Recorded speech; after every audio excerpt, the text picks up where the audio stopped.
If it means gaslighting you until you doubt your own clear memory, they will do that too. If it means chipping away at your confidence to make you easier to manage, that is exactly what they will do, and they will feel no guilt about any of it. This is exactly why the dynamic becomes so destructive. Many people fall into the trap of believing that enough kindness, enough patience, or a perfectly clear explanation will eventually make the narcissist see reason and change. That belief is a complete fantasy. A narcissist does not grow through logic, calm discussion, or appeals to fairness. They only respond to consequences. Ignoring that reality sets you up for endless frustration, deep self-doubt, and total emotional exhaustion. So how do you actually apply this understanding to your daily life? The first step is learning to watch what someone does instead of listening to what they say. Narcissists are experts at telling you exactly what you long to hear. They promise change. They perform regret convincingly. They even play the victim just to keep you tangled in their drama. The question you have to keep asking yourself is what their actual pattern of behavior shows you over time. If there is a recurring pattern of lying, manipulation, or disrespect, that pattern is the truth of the situation, regardless of whatever promises get made in the moment. The second step is recognizing the specific tactics narcissists rely on to maintain control. One of the most damaging is gaslighting, a tactic built specifically to make you distrust your own perception of reality. They will flatly deny saying things you clearly remember them saying, even with proof in front of them. They will quietly rewrite the history of past events until you find yourself apologizing for something that was never your fault to begin with. The more energy you pour into arguing your side, the more control you hand them. Because the act of defending yourself puts you in a reactive position, constantly responding to their agenda, instead of standing in your own reality. Another common strategy is intermittent reinforcement, mixing moments of affection with moments of cruelty in unpredictable cycles. This tactic is so effective because it mirrors the exact mechanism behind addiction. If someone treated you badly all the time, you would eventually see it clearly and walk away. But because they occasionally offer flashes of warmth, part of your mind becomes fixated on the hope that the good version of them will return. You start hoping that if you say the right thing or behave the right way, you will get more of the good and less of the bad. That hope creates a toxic dependency where you stay, not because the relationship nourishes you, but because you are chasing brief moments of warmth that were never anything more than a calculated tool of control. Then there is projection. A narcissist frequently accuses you of the exact faults they themselves possess. If they are lying, they call you a liar. If they are the one being emotionally volatile, they insist you are the irrational one. This tactic accomplishes two things at once. It distracts from their own behavior, and it keeps you so busy defending your character that you never get the space to step back and see what is actually happening. Understanding these methods is not about becoming suspicious of everyone you meet. It is about gaining clarity. It is about setting down the illusions you have been holding on to and seeing the facts exactly as they are. Because once you see the pattern clearly, you stop unknowingly participating in it. And when you stop participating, the narcissist loses the power they once had over you. If you want to stop feeling controlled, manipulated, and drained, the first step is simply choosing to see them for who they actually are, rather than who you wish they could be. A difficult truth will always serve you better than a comfortable lie. One of the most damaging traps you can fall into with a narcissist is chasing their approval. This is not just about the obvious ways you might try to impress someone. It is about the subtle, almost automatic ways you shift your own behavior to avoid their criticism, to earn a small crumb of acknowledgement, or to finally be treated with the respect you already deserve. This trap is easy to fall into because human beings are wired for connection. When you invest in a relationship, a career, or a family, you naturally expect your effort to be recognized. You believe that if you explain yourself clearly enough, show enough loyalty, patience, and good intention, the narcissist will eventually see it and change. That moment never arrives. Narcissists do not operate on give and take. They interpret your effort not as a reason to respect you, but as proof they have successfully gained control over you. Every time you contort yourself to avoid their disapproval, you confirm their power. Every time you wait for their validation, you hand them a piece of your own self-worth. There is no magic combination of words or actions that will finally make them see your value, because for them, the goalposts never stop moving. The moment you think you have finally met their standard, a brand new one appears that you were never meant to reach. Here is the core realization. It is not about you. Their inability to treat you with basic respect is not a judgment of your worth. It is the direct result of their own unresolved psychology.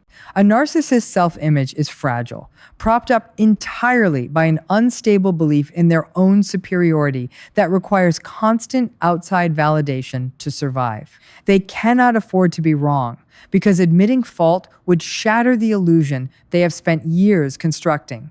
They cannot allow the people around them to be genuinely seen or valued, because that would mean giving up control. So they move through life extracting, manipulating, and minimizing others, because it is the only way they know how to protect an inflated sense of self. Once that reality truly sinks in, the path forward becomes clear. You have to detach emotionally, mentally, and where possible, physically. That starts with one deliberate action. You stop seeking their approval in any form.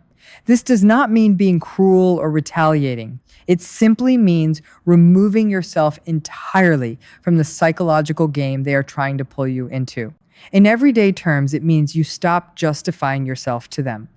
A narcissist loves conflict because conflict confirms their opinion still holds weight in your life. The moment you start defending your actions, you have already lost, because the conversation now revolves around their distorted view of you instead of your own reality. Stop explaining yourself to someone who is only listening for material to use against you later. If they twist your words, let them. If they misrepresent your intentions, so be it.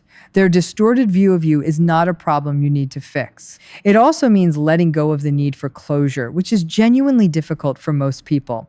Everyone wants a final resolution, a moment where the other person admits fault, apologizes sincerely, and gives you the sense of fairness you deserve. That moment is not coming. The longer you chase it, the longer you stay trapped in their orbit. The only closure that actually exists is the closure you give yourself. The decision to walk away, stop engaging, and accept that their acknowledgement was never required for your own worth to be whole. Perhaps most importantly, it means redefining where your validation comes from. If you have spent years shaping your sense of self around the expectations of someone who is fundamentally incapable of valuing you fairly, it is time to take that power back. Your worth was never a fragile thing dependent on someone else's recognition. It is something you claim for yourself, independent of them entirely. By reclaiming your own truth and stepping outside their games, you restore your own peace and autonomy, and you start to realize your value was never actually in their hands to begin with. You are free to build a life where you are the one in control, no longer shaped by the expectations of someone determined to diminish you. That shift in perspective is genuine liberation. It is the moment you decide your own happiness, sanity, and integrity matter more than any approval you could ever extract from someone incapable of giving it honestly.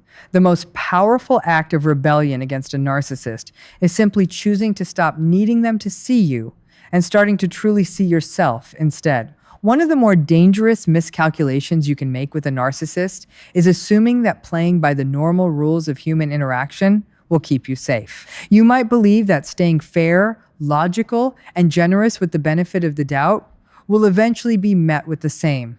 That assumption rests on a foundation that simply does not exist, because it assumes the narcissist values fairness, responds to reason, or is even participating in the same kind of exchange you are. They are not. Most people enter a disagreement assuming there is a shared version of reality, that if both sides honestly present their perspective, the truth will surface and some kind of understanding can be reached. A narcissist has no real interest in reaching an agreement. Their only interest is winning. This is where you have to abandon the idea that being the more patient or understanding person will lead to a breakthrough. It will not. To a narcissist, your willingness to engage, Your continued effort to explain yourself and your persistent hope for a rational conversation is not seen as strength. It is seen as an opening confirmation that they still hold influence over your mind, your emotions, and your decisions. It tells them you are still playing their game, even if you do not consciously realize it. So what do you do instead? You stop reacting the way they expect. You stop feeding them the emotional energy they depend on. Remember, narcissists are not self-sufficient. They do not generate their own inner stability, their own authentic sense of identity, or their own genuine self-worth.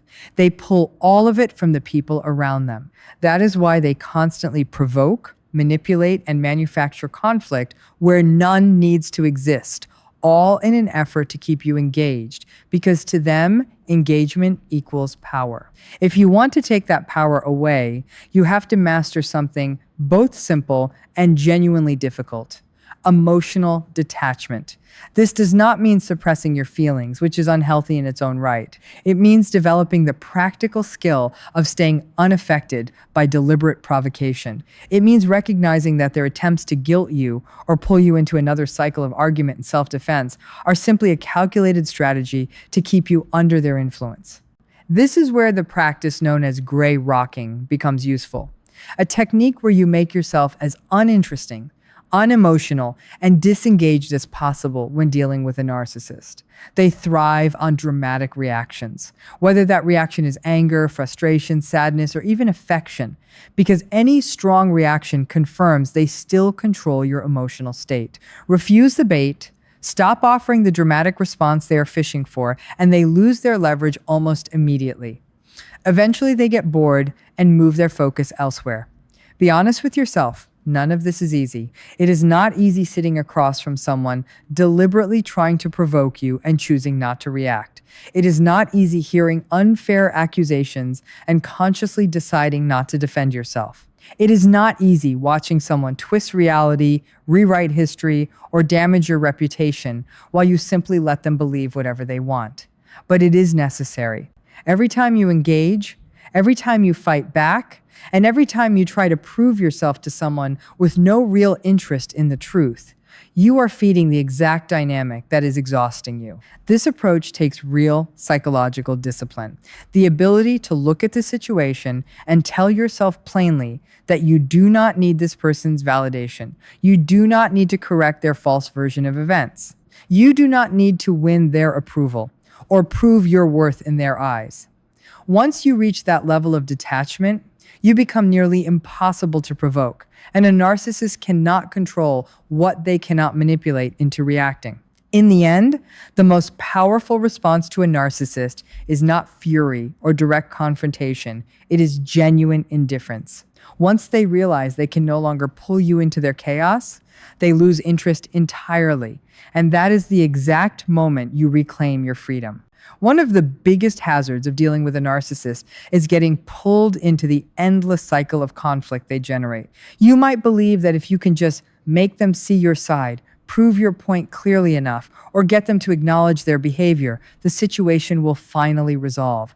That belief is an illusion. A narcissist does not argue to find a solution. They argue to dominate. Their real goal is never uncovering the truth or reaching mutual understanding. It is keeping you emotionally involved and constantly reacting, because as long as you are reacting, you are still playing their game. And as long as you are playing their game, they retain control. Picture how this typically plays out. You bring up a completely legitimate concern about something they did that was hurtful or dishonest. A reasonably healthy person, even one who disagreed with your perspective, would at least try to understand where you are coming from. A narcissist deflects instead. They shift blame back onto you. They dig up an unrelated mistake from months or years ago. They twist your words into something you never said. They accuse you of being the actual problem. Before you realize what happened, the conversation is no longer about their behavior at all. You are defending your own character instead, and that is exactly where they win. The moment you start defending yourself, the entire focus shifts away from their conduct and onto proving your own innocence.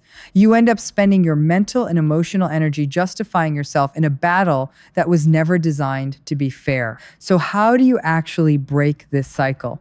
You disengage completely. You stop defending yourself to them. You stop explaining your motives. You stop trying to win an argument that was rigged against you from the start. This does not mean tolerating mistreatment or staying silent in the face of real injustice.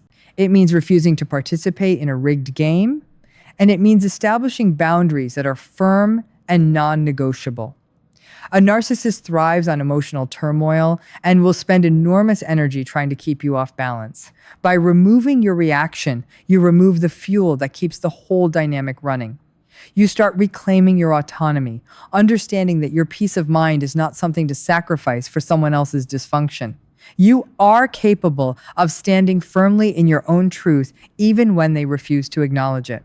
This is how you take your life back, by refusing to participate in the illusion they built and choosing instead to live in the clarity of your own reality, where their opinion no longer has the power to define your peace or your worth. There is one more piece worth naming here, because it tends to get lost in all this talk about detachment and boundaries. None of this means becoming cold or shutting yourself off from people entirely. The goal is not to walk through life guarded against everyone, treating every relationship like a potential threat. That would simply trade one kind of prison for another. The goal is precision. You are learning to withhold something very specific, your need for approval from one particular person or one particular type of person, while keeping your capacity for genuine connection fully intact for the relationships that actually deserve it. Detachment from a narcissist is not the same thing as detachment from life. In fact, the energy you stop pouring into trying to win over someone incapable of truly seeing you is energy that becomes available again for the people who already do see you clearly. The friend who shows up without being asked. The family member who tells you the truth, even when it is uncomfortable. The partner who can sit with your feelings instead of weaponizing them. Redirecting your attention toward those relationships is not a consolation prize. It is the actual reward waiting on the other side of this work. It is also worth being honest about how long this process actually takes, because most people expect detachment to feel like flipping a switch and then feel like failures when it does not. Years of trying to earn someone's approval do not unwind in a single conversation or a single boundary you finally hold. There will be moments after you have made real progress where an old comment from them still stings more than it should, where you catch yourself explaining your side of things in your head long after the conversation ended, or where a small part of you still hopes for the acknowledgement you already know is not coming. That does not mean you have failed at any of this. It means you are a person who invested real time and real feeling into something, and unlearning that takes real time in return. What matters is the direction you are moving in, not whether every single day feels perfectly detached and calm. If you are in the middle of this right now, still catching yourself reacting, still occasionally explaining yourself to someone who is never listening, give yourself some grace. Recognizing the pattern at all already puts you ahead of where you were. Each time you notice yourself slipping back into old habits, whether that is over-explaining, seeking approval, or getting pulled into another pointless argument, that noticing is not a setback. It is the skill actually building in real time. Awareness always comes first, and steadier behavior follows behind it. Usually slower than anyone would like, but it does follow. What you are ultimately working toward here is not becoming someone who wins arguments with a narcissist or someone who finally gets the last word. It is becoming someone whose peace does not depend on winning at all. It is building a version of yourself so rooted in your own truth that their tactics simply stop landing. Not because you got lucky, but because you did the work of no longer needing anything from them. That is not a small shift. It is one of the most significant changes a person can make in how they move through relationships for the rest of their life. And it starts with the exact decision you are making right now, choosing clarity over comfort and your own peace over their approval.